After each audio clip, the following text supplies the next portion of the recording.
വയനാട് ദുരന്തത്തിന് കാരണം കനത്ത മഴ തന്നെയെന്ന് വ്യക്തമാക്കി ജിയോളജിക്കൽ സർവേ ഓഫ് ഇന്ത്യയുടെ പ്രാഥമിക റിപ്പോർട്ട്. പാരിസ്ഥിതികാഘാതം ദുരന്തത്തിന് ഇടയാക്കിയിട്ടുണ്ടോ എന്ന് അന്തിമ റിപ്പോർട്ടിലാകും വ്യക്തമാകുക. സ്ഥലത്തിന്റെ ചരിവും മണ്ണിന്റെ ഘടനയും ദുരന്തത്തിന്റെ ആഘാതം ഇരട്ടിയാക്കിയെന്നും ജിയോളജിക്കൽ സർവേ റിപ്പോർട്ടിൽ പറയുന്നു.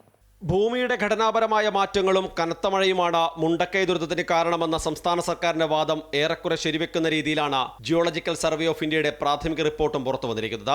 29-30 തീയതികളിൽ മേപ്പാടി പഞ്ചായത്ത് വൈത്തിരി താലൂക്കിൽ വലിയ തോതിലാണ് മഴ പെയ്തത്. ജൂലൈ 3-ാമത്തെ ആഴ്ച മുതൽ പെയ്ത മഴ പ്രദേശത്തെ മണ്ണിന്റെ ഘടനയെ ആകെ മാറ്റിയെന്നും മഴ ശക്തി പ്രാപിച്ചതോടെ സമ്മർദ്ദം താങ്ങാനാവാതെ ഉരുൾപൊട്ടിയെന്നുമാണ് പ്രാഥമിക വിലയിരുത്തൽ.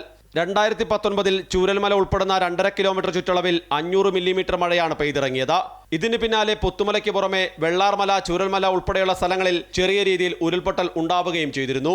അന്നു മുതൽ പ്രദേശത്ത് ഉരുൾപൊട്ടലിനുള്ള സാധ്യത കൂടുതലാണെന്ന് ജിയോളജിക്കൽ സർവേ ഓഫ് ഇന്ത്യ വ്യക്തമാക്കിയിരുന്നു. ദുരന്തമുണ്ടാകുന്നതിന് മുമ്പുള്ള 24 മണിക്കൂറിൽ പുത്തുമലയിൽ പെയ്തിറങ്ങിയത് 372.6 മില്ലിമീറ്റർ മഴയാണ്. തെറ്റമലയിൽ 409 മില്ലിമീറ്റർ മഴയും പെയ്തു. ഇതിനോട് ചേർന്നുള്ള പ്രദേശങ്ങളിലെല്ലാം കനത്ത മഴയാണുണ്ടായത്.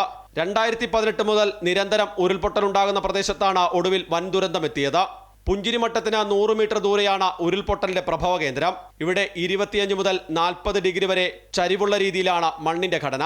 ഉരുൾപൊട്ടാനും ആഘാതം കൂട്ടാനും ഇതെല്ലാം കാരണമായി എന്നാണ് വിലയിരുത്തൽ. 2015-16 കാലഘട്ടത്തിൽ ഈ മേഖലയിൽ ജിയോളജിക്കൽ സർവേ ഓഫ് ഇന്ത്യ പഠനം നടത്തിയിട്ടുണ്ട്.